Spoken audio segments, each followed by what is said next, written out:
Hi everybody, this is Aubrey Chavez with Faith Matters. The disrupted church schedules we've experienced over the past year have taught us a lot about our worship practices, our church relationships, and ourselves. Now that lots of us are starting to get back to a more standardized full meeting schedule, there are as many different feelings as there are people. Some are excited and can't wait to go back, and others are more reluctant. We asked our community on social media what their thoughts, questions, and concerns about this are, and were flooded with responses. We want to thank everyone that spent the time to comment and for being open and vulnerable about what you're feeling. We read every question and did our best to encapsulate what was expressed as we worked through this episode. For this conversation, we spoke with Terryl Givens and specifically spent some time discussing Eugene England's classic essay, Why the Church is as True as the Gospel. Terryl is particularly well suited to talk about this. His new biography of Eugene England, Stretching the Heavens, is being released in just a few weeks. If you haven't read England's essay, please don't let the title put you off just yet. You might be surprised what he meant and encouraged by what he had to say. So with that, we'll jump right in. Thanks for listening, and we hope that you enjoyed this episode. All right, Terryl, thank you so much for joining us. Always a pleasure, Tim and Aubrey.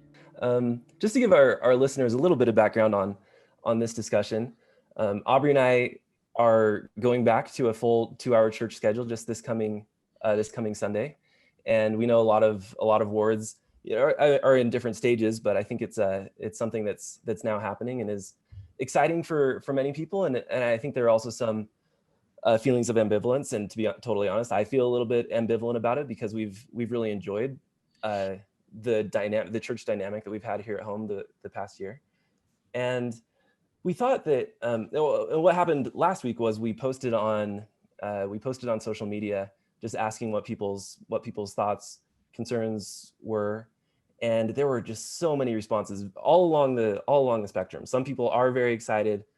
Some people, like I said, are feeling a little bit more ambivalent, or in some cases negative about it.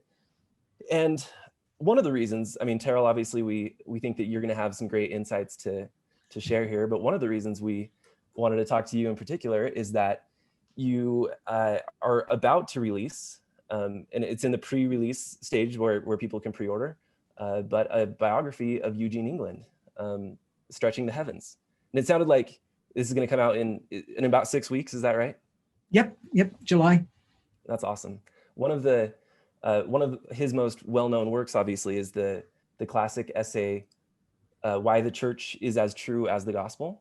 And I think interesting title there. If you haven't read the essay, I'm not sure that people necessarily understand the point that he's making there. But we thought that it would potentially be very relevant to our discussion.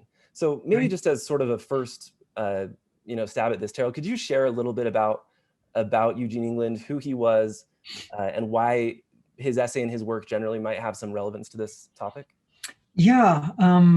People like Richard Bushman have referred to Eugene England as probably the most important intellectual of the latter half of the 20th century, one of the most influential. He was also one of the most controversial.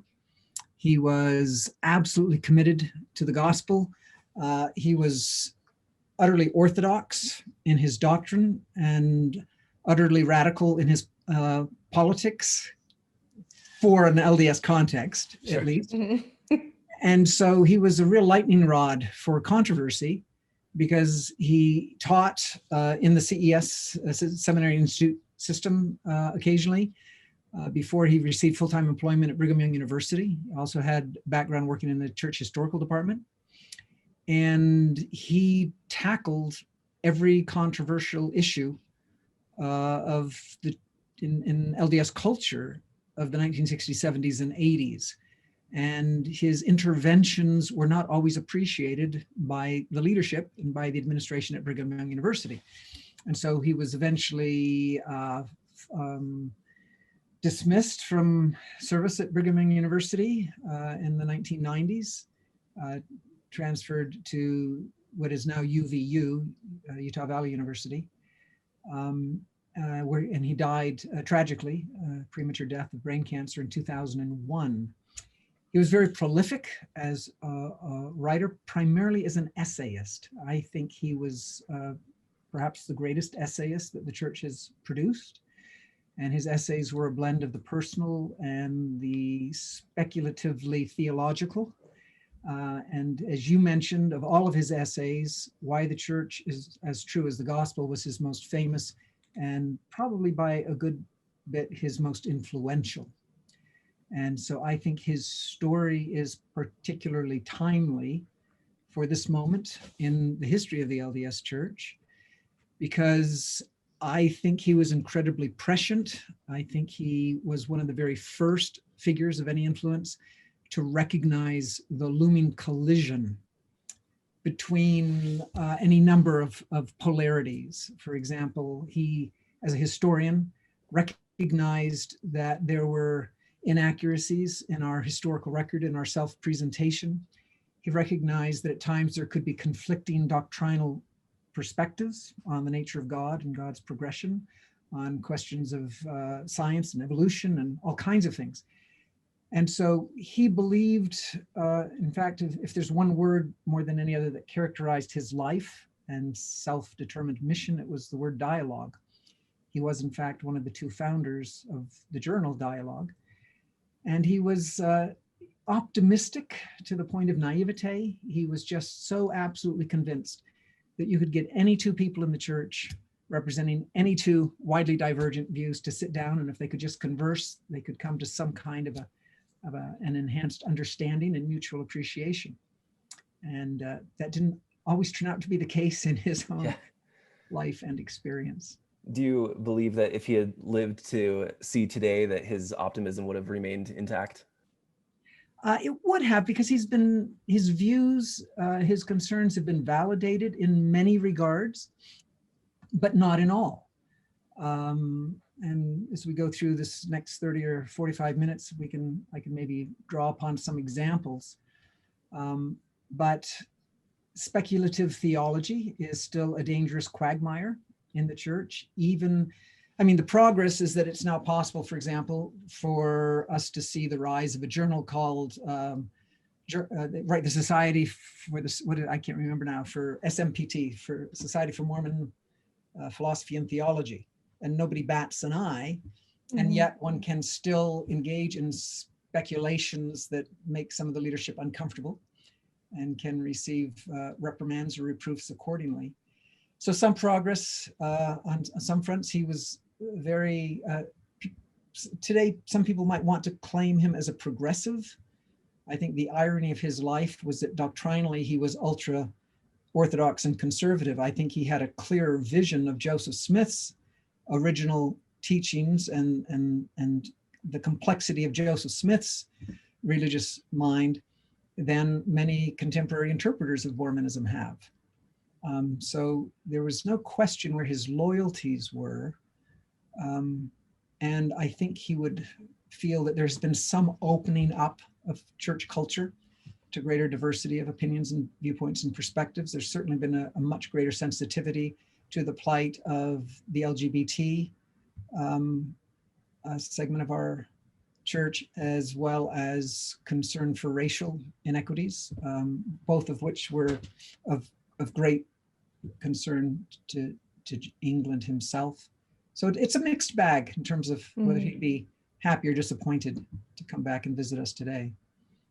What do you think what is the feel that you get from your coworkers at BYU? I'm just curious what the vibe there is about his legacy, because it didn't occur to me that he could still be actually really seen as a really radical character in some ways. He could, although there's very little in his writings that I can think of that would even be controversial today. Pacifism is still unusual in the church, but there are some pretty important, interesting voices that represent the pacifist perspective today, and they don't, the church membership isn't threatened. There's a universal sentiment, or at least we're approaching universality and recognizing that we need to be much more embracing of difference, whether it's talking about race or sexual orientation or religious affiliation. So I can't think there's much that he wrote that would be controversial today. But it was the opinion of many of his contemporaries, and probably is of some of those who remember him, that he could be deliberately controversial and provocative in ways that weren't always healthy. And part of that is because, as he himself pointed out, we too easily, I think, in our church culture, confuse harmony and unity with uniformity. And so it was his experience that to be provocative was usually seen as being disruptive of the influence of the Spirit, which of course should not be the case. But he at times could engender controversy, sometimes almost for controversy's sake, in a way that I thought could be kind of playful and devilish at times, and wasn't always appreciated. Yeah. Right. Did you ever get a chance to meet Eugene England? You know, I met him twice in very touching circumstances. So let me mention those because I think they form at least an important part of my own history and involvement with him. He invited me to give a lecture at UVU. Oh, this would have been, I don't know, 1998 or 1999, probably shortly after Viper on the Hearth had come out. So he invited me to give a talk, a public lecture on my first book, Viper on the Hearth. And I did. And now at this time I was either I was untenured. I don't think I was even tenured yet. So I'm wet behind the ears, nervous, insecure, speaking to a very mixed audience, among whom were some people who are obviously not of the Orthodox LDS persuasion. Made my presentation and the questions started. And some of them I felt were, pretty much putting me on the defensive. And one question I remember came at me and I just went blank and was completely discombobulated and at a loss. And it was a moment of impending catastrophe and humiliation. And I felt this gentle hand on my shoulder from behind. And then Gene spoke into the mic and said, well, I think, Terryl, if you remember, you answered this question quite thoroughly in chapter 4 of the book where you, and then he went on from there. Oh, that's and incredible. That's not the kind of gesture that you see in an academic setting. And there was something just really beautiful and touching to me about the compassion and empathy with which he said that. And I think the only subsequent time when I met him was when I came out to Utah subsequently for another visit at his invitation, and was picked up by his student assistant at the airport with the devastating news that he had had a collapse and was in the hospital. So I was taken to meet him there. He was in a wheelchair recovering from surgery. His death wasn't too far off. And we had a brief conversation. And I remember in terribly moving and poignant words, he reflected upon his life and the position he found himself in, and said, but I always considered myself an apologist for the church. Mm-hmm. And he said this right in this tragic recognition that he had been seen in too many quarters as a divisive figure and as a critic, rather than as the loving, faithful proponent of the restoration that he saw himself to be. Wow. Would you introduce the essay and specifically just this idea that how can the church be as true as the gospel? I think for a lot of people who are experiencing any sort of doubt, maybe the first thing they hear from a leader is, well, the church, the church isn't true. The church is made of imperfect people. And so it'll grab you when you hear that title, but he means it. Yeah. Yeah. So one of Gene's strengths was the ability to re-examine cliches and conventional wisdom and see that it wasn't always so wise. So it is true that for many people, a kind of temporary expedient to get through difficult patches is to say, well, that was the church, that wasn't the gospel. And so he approached that saying head on and refuted it emphatically and directly, and made the argument that in fact, as he puts it in one of his phrasing, he says, in our response to other exasperating saints lies our very salvation.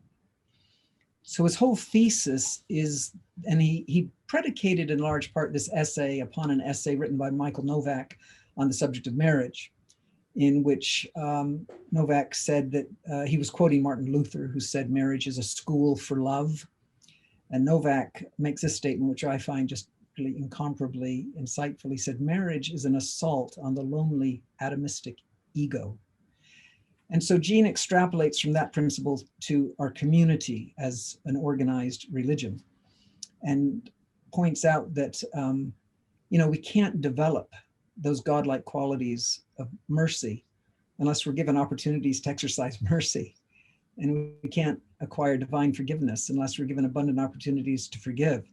And so all of those moments in our life in the church that are causes for anger, exasperation, frustration, are precisely those moments that can and need to serve as catalysts for our development of those Christ-like qualities. And so it's not the case, as many think, that we just have to tolerate the imperfections of the institution. It's that the institution is deliberately configured in such a way as to confront us with some of the most seemingly intolerable predicaments and situations. And I think it was a stroke of genius to reverse the terms of the phrasing in that way. I think he was absolutely correct. And in fact, in his original version, he had it, the church is truer than the gospel, but he couldn't get the collection published by Bookcraft. So he had to mute it to the church is as true as the gospel.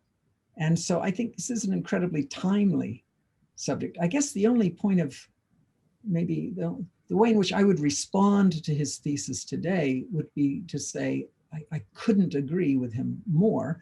And by the way, he thought that the single most inspired aspect of that dimension to the church as a provocation to righteousness was its geographical boundedness by wards. Because what that means is that we are forced into proximate interaction with a group of people we wouldn't have willingly chose to be peers of. And so very much like a family, we learn to love people we never would have chosen to belong to. Right. And so I do think that that is one of the most important distinctives of our ecclesiology, of our organization. But the only I guess refinement or supplement I would make to his point is that I think it is valid to say there are aspects of Mormon culture that are problematic and neither necessary nor provocative of the good. And so I think it's important that while we recognize on the one hand, yes, we have to have this institution, we have to commit ourselves, imperfections and all, to this body of Christ. But that doesn't mean that we need to accept a lot of the cultural baggage that is often misconstrued as part and parcel of the gospel. Do you think that people kind of need to adjust their paradigm about what a church is meant to offer? I just feel like, I feel like what he was sort of suggesting is that instead of this receptacle of truth or this like list of perfect statements about what God is, that church is really supposed to be this laboratory. So do you feel like you kind of have to change what church is even supposed to be to read the rest of the essay? Aubrey, I think you have precisely identified the nexus here. This is really, really crucial. That's an outstanding question. The way that Eugene England phrases the question is, are we servants or are we consumers? And so it seems to me that many, many times our approach to the church is the approach of a consumer. I'm unsatisfied with this. I find classes boring. I don't get anything out of it. I mean, that's the same kind of thing you would say about a movie that you pay admission to and don't like, right? I didn't get anything out of it and it was boring. And why am I investing in this time, money, or resources? And so I do think that in many cases, we misapprehend what the purpose and function of the church is. So I'll just point out a couple of things here that have been on my mind a great deal lately as I've thought and written a little about this subject. One thing that I will point out is that in the early church, as the great scholar Marcellino D'Ambrosio pointed out, the first Christian martyrs didn't die for a church. They didn't die for an institution. They didn't die for an idea. They died for a person. Now, in the earliest days of Christianity, there wasn't this enormous bureaucratic institutional apparatus that intervened between themselves and Christ. And so in some ways, it was easier to have this more direct, more unmediated encounter with the divine. That's complicated today. And in fact, one sign of that something is a little bit amiss is the fact that we so comfortably and unselfconsciously refer to leaving the church, right? I'm not sure anybody would have used that language in the 1st or 2nd century. Yeah, I think I'm going to leave the church. No, what they would have said is, I'm going to abandon Christ, or I'm going to cling to Christ, right?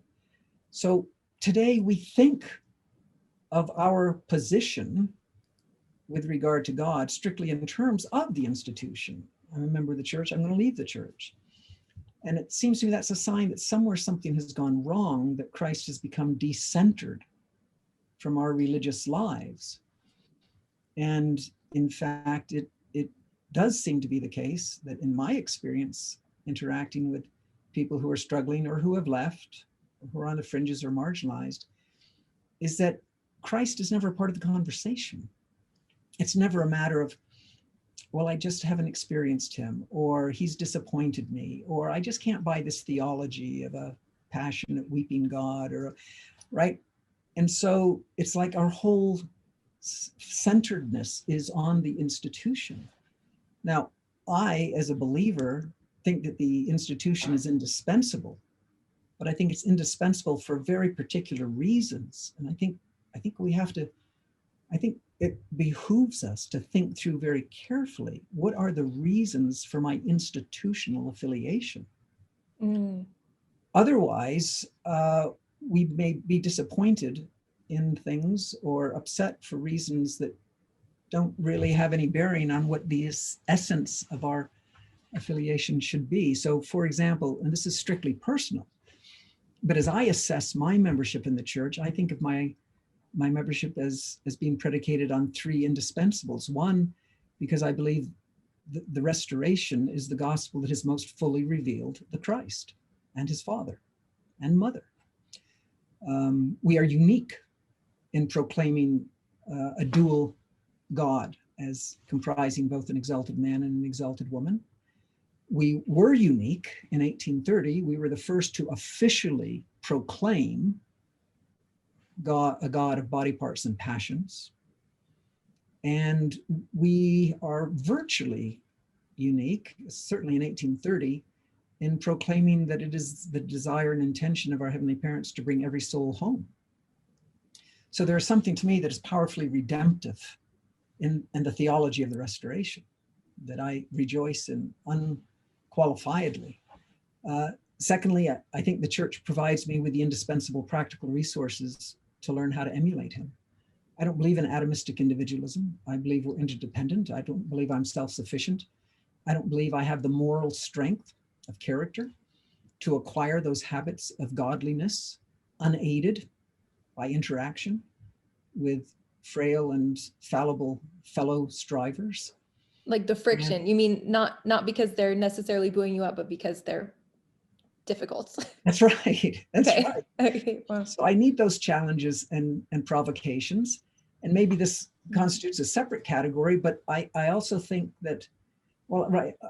Let me get to the third, and then I'll come back to that other one. But the third is I believe very powerfully that this church as an institution stewards those holy powers that enable me to be eternally at one with Christ and with my family. Now, notice that none of those is dependent or reliant upon my agreeing with every word that comes out of a speaker in any church setting. They're independent of most of those things that a lot of people have so much problem with. And then I was just going to say in a kind of fourth related way, right? I'm a scholar of Romanticism, and so I know enough about the history of the idea of spirituality to know that it was an invention largely of the 18th century that was an excuse to turn one's back on social commitments and harbor the illusion that we can find our way to God in some kind of isolating moment in nature, right? Which is an absurd and perfidious self-deception. you may think you're closer to God when you're walking in the mountains and admiring a starry sky, but those sentiments have very little to do with the gospel, the social gospel that Jesus Christ taught, which is all about how we interact with and serve one another. And so this notion that you can be spiritual without being religious, I think is deeply flawed and problematic. And so my church gives me the structure and the discipline to create those bonds of love and connectedness to other people that I think is the essence of the real Christian message. I think potentially one area of pushback on this idea that these frictions and provocations help us grow is that a lot of the friction and provocation for a lot of people can feel not like, these little one-on-ones here and there, or even like a divided, polarized ward between, this half and that half. But a lot of people feel like they don't belong. It's sort of everybody else feels one way and they feel another. Either, hearing what people have to say politically, or, feeling a general sense of orthodoxy, through the rest of your ward, and just feeling like I don't have anybody here who's like me. So it's those provocations they're not even handed from a lot of people's perspective. They're sort of like everybody against me. What would you have to say to that idea of belonging? I guess I would start off by saying I completely validate your pain. I recognize that there are countless people in this church who feel isolated, alienated, and alone. And I don't have any simple remedy or solution for that. But I would say a couple of things. First of all, that you're probably not nearly as alone as you think you are. And I can only speak to that anecdotally, but Fiona and I have pretty good anecdotes because, we've interacted with literally tens of thousands of saints around the world. And we find that there is this massive constituency of the church who feel that they don't fit in comfortably. They don't feel comfortable with the rhetoric of certainty. They don't feel they can stand up and say, I know. They're not comfortable with all of the church's positions on a variety of what are considered to be social issues by some. And so all I can say is you're not as alone as you think.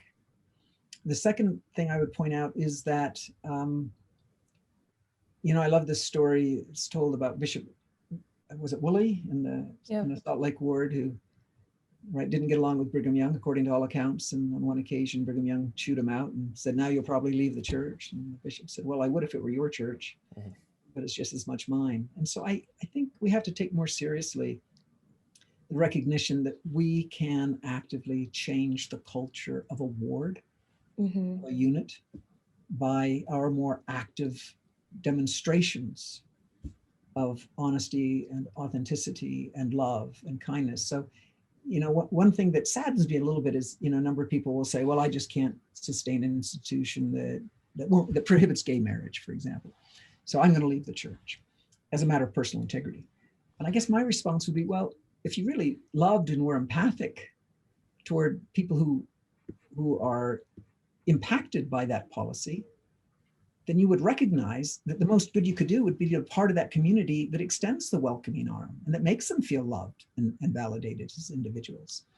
So I think we have this kind of invention, this kind of aura of authenticity today that is often a version of what is coming to be called virtue signaling, when we actually have the capacity to just get down to the hard work of building and fostering those relationships that we are part of in our units and wards and branches.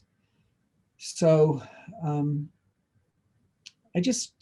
know that I myself, look, I tend to be inherently antisocial. I'm a loner, right? I live in my head, right? I'm not the life of the party. I'm not the kind of guy you invite along because I'm good for laughs. And well, those who know me know I am. But, yeah. I was going to disagree a little bit. But, I recognize, I had this experience as an undergraduate. It really was formative. My roommate, tugged my arm and said, hey, it's time for our family a home evening. Let's go to our family home evening. I think they called it something different. I don't know. They called it something different because we're all undergraduates, you know. And I said, you know, I just don't get anything out of it. I'm not going to go. And I'll never forget. He just turned to me and he said, why don't you just ask yourself what you can give instead of what you can get out of it? Because that's always your attitude.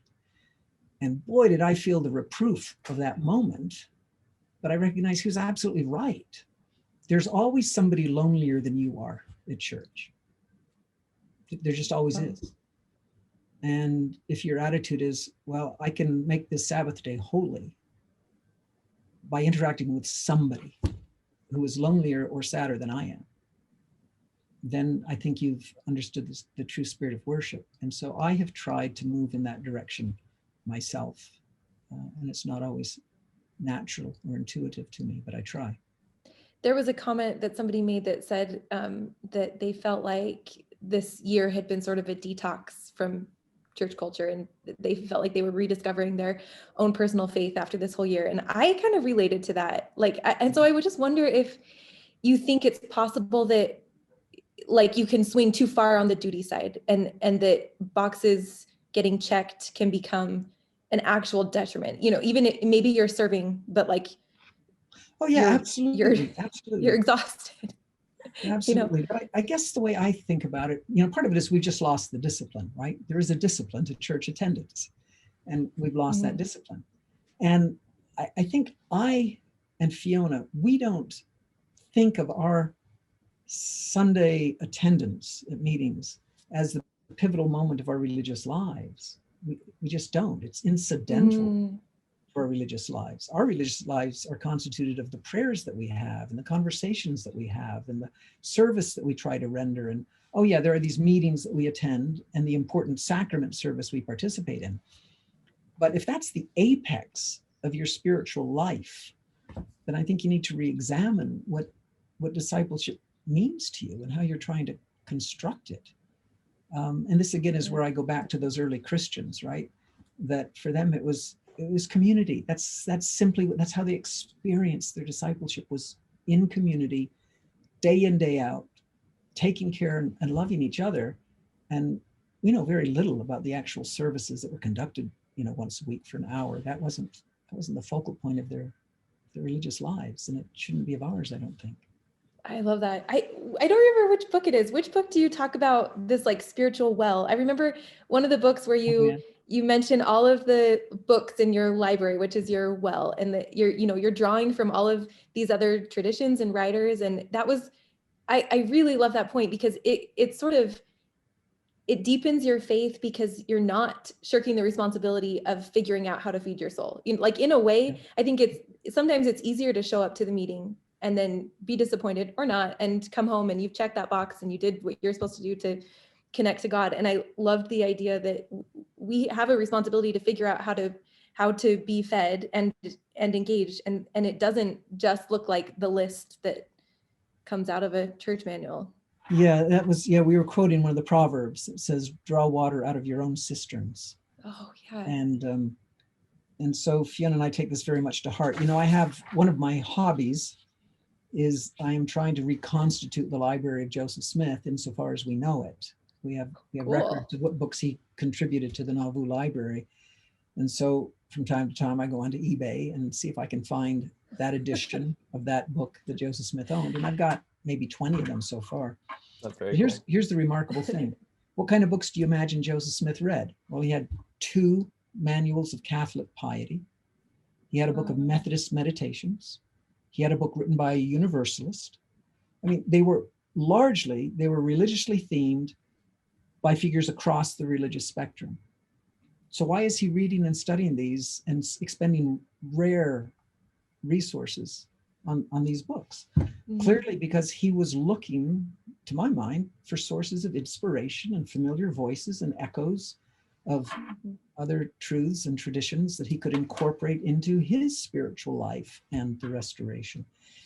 And so Fiona and I have made a real passionate pursuit of what the Doctrine and Covenants section 49 refers to as holy men and women ye know not of.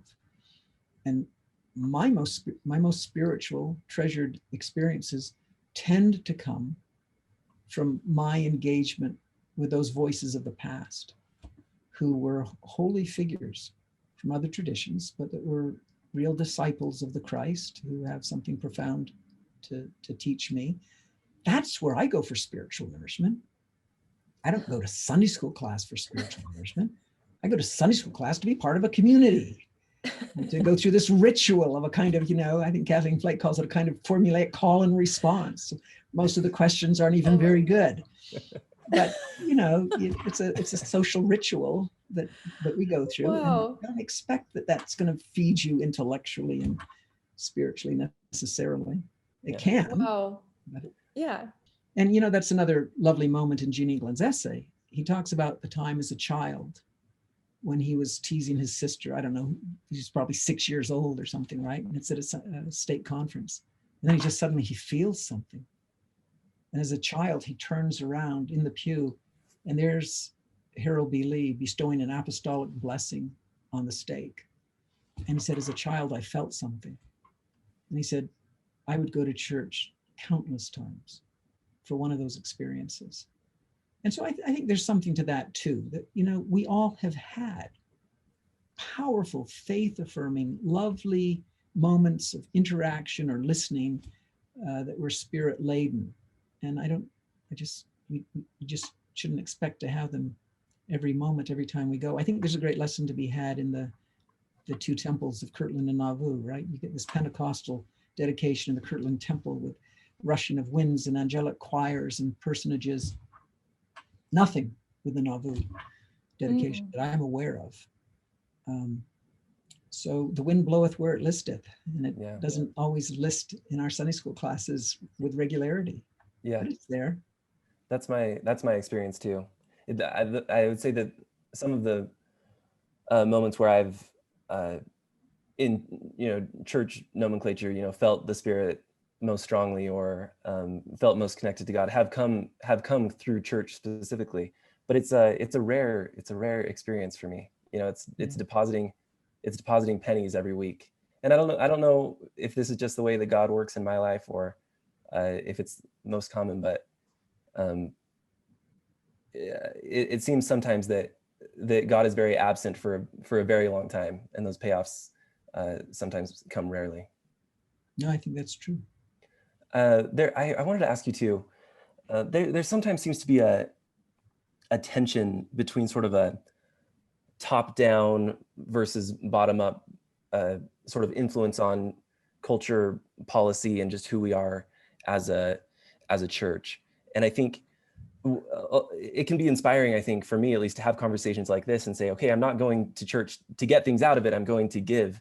And sometimes it feels like I go with that, with that attitude in mind that I'm going to contribute something. And in response, you're beat down a little bit and just either in explicit or implicit terms told that you need to be quiet with those, with what you thought you had to give, that you thought, maybe was something of value.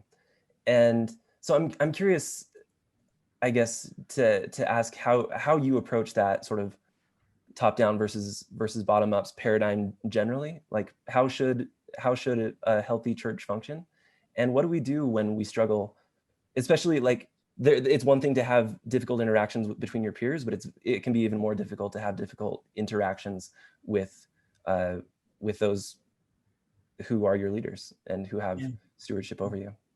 Any thoughts on that?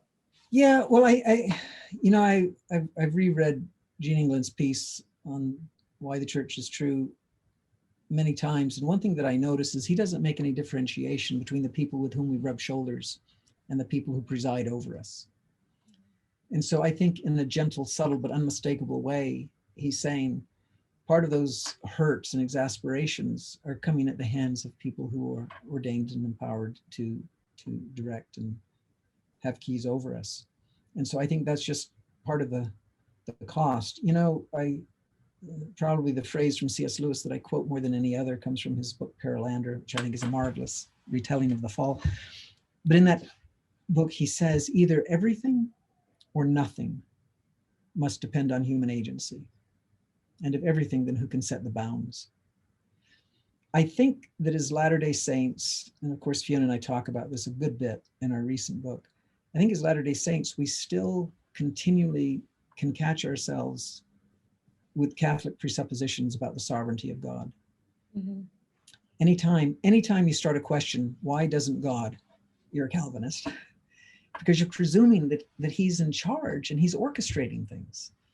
And I think, as Latter-day Saints, we have this magnificent principle of delegation. But I don't think we begin to plumb the costs of that delegation. I mean, my goodness, it's a horrifying principle when you think of it. Because what we're saying is we believe that God just gave his authority to some bumpkin that lives next door to me. And I'm now at his mercy because he's God's authorized agent, and God will stand behind him unless he explicitly engages in unrighteous or hurtful behavior. And so I think we kind of have to, that's the field that comes with the treasure. And I know I've been hurt. I know Fiona's been hurt, not just once, by what we thought were imprudent actions on the part of those who exercise priesthood keys over us. And I think that's been the experience of many, many people. And I just don't see that there is any alternative paradigm in which that isn't going to be the case if God begins from the very foundations of the world to say, preeminent in this plan is going to be your agency, your capacity to harm and hurt each other. And that's just part of the cost. Any final thoughts, Terryl, before we wrap up? Just advice for people that are making this decision literally, today or this week or whatever it is. No, I guess I would just go back again to that allusion that I made to the treasure in the field. I had a daughter who was really wrestling with her faith and kind of was in and out. And then she called me one day very excitedly. She said she had just read that parable and it had deeply impacted her, that she realized that this church has incomparable treasures. Mormons at their best are just some of the most beautiful, wonderful saints you'll ever rub shoulders with. And the doctrines of the Restoration are the most glorious and generous and beautiful in the history of religious thought. But you got to buy a big, muddy, messy field in order to get the treasure. And there isn't any way to avoid those that collateral damage that sometimes comes with the gospel at its best. Yeah. Well, Terryl, thank you so much for having this conversation. I think that's a good place to leave it. And I'll just say that in terms of example of people that have engaged with the church, not with the intent to get things out of it, but to really give something, I think you and Fiona are right up there for me and us. And just thank you for continuing to do it. I know that it means a lot to a lot of people. I appreciate that. Thanks, Tim. Thanks again for listening, and a huge thanks to Terryl for coming on. We mentioned that this episode was in part driven by engagement with our community on social media. If you don't already, you can follow us at Faith Matters Foundation on Instagram. And if Faith Matters content is resonating with you and you get the chance, we'd love for you to leave us a review on Apple Podcasts or whatever platform you listen on. It definitely helps us to get the word out about Faith Matters, and we really appreciate the support. Thanks again for listening, and you can check out more at faithmatters.org.